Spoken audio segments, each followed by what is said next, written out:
It wasn't the most expensive piece in the museum. There was another piece much more valuable and also easier to transport. Additionally, they initially stole 11 paintings. Of these, 2 are extremely rare, each worth $200 million. One of them is called The Storm Over the Sea of Galilee. This artwork dates back to the year 1633 and remains the only painting in which the master artist Rembrandt depicted a marine scene. The other is named The Musical Party, and it is considered the most expensive painting created by the Dutch artist Johannes Vermeer.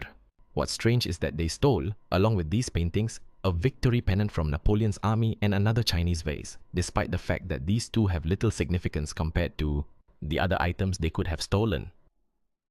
The high value of some of the works stolen from the museum that night created a strong possibility that these works would be smuggled throughout the entire state if they hadn't been smuggled out of America in the first place.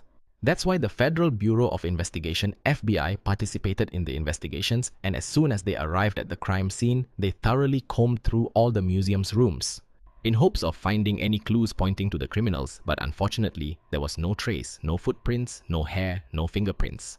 Nothing at all happened except that they deliberately took all the registration records and thoroughly wiped all the devices that could have assisted in greetings, and because of that, they have no choice but to rely on the guards' statements and publish approximate sketches of the criminals with a reward.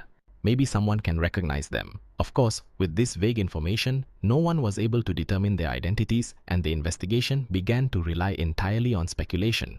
The first person they pointed fingers at and suspected of having a role in the operation was Richard Abboud himself. Serves as the museum guard diligently every day. Richard was known to be an alcoholic, and many times he would go on duty drunk and not aware of what was happening. But oddly, on the day the theft occurred, he went to work sober and alert, unlike his usual self, despite it being a holiday. It was expected that he would be drunk like most Americans on occasions, and despite him being awake and alert, whenever they asked for any specific details, his response was always, "I don't know, I don't remember, I'm not sure." And every single time they asked him a question, Randy would answer in the same manner. And Richard would end by telling them, "Oh yes, that's right," or "Oh yes, they really did that," never initiating the description himself. When they drew the approximate images, he told them he couldn't determine if they were indeed those people. And moreover, on that day, he had made a very strange move. Before the criminals entered, they activated the alarm from the control room that had the alarm devices, as we discussed at the beginning of the episode.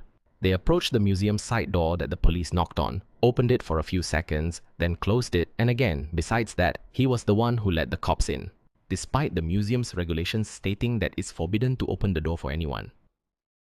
All these details were sufficient reason for a theory to emerge suggesting that Richard was certain he had conspired with those criminals to rob the museum.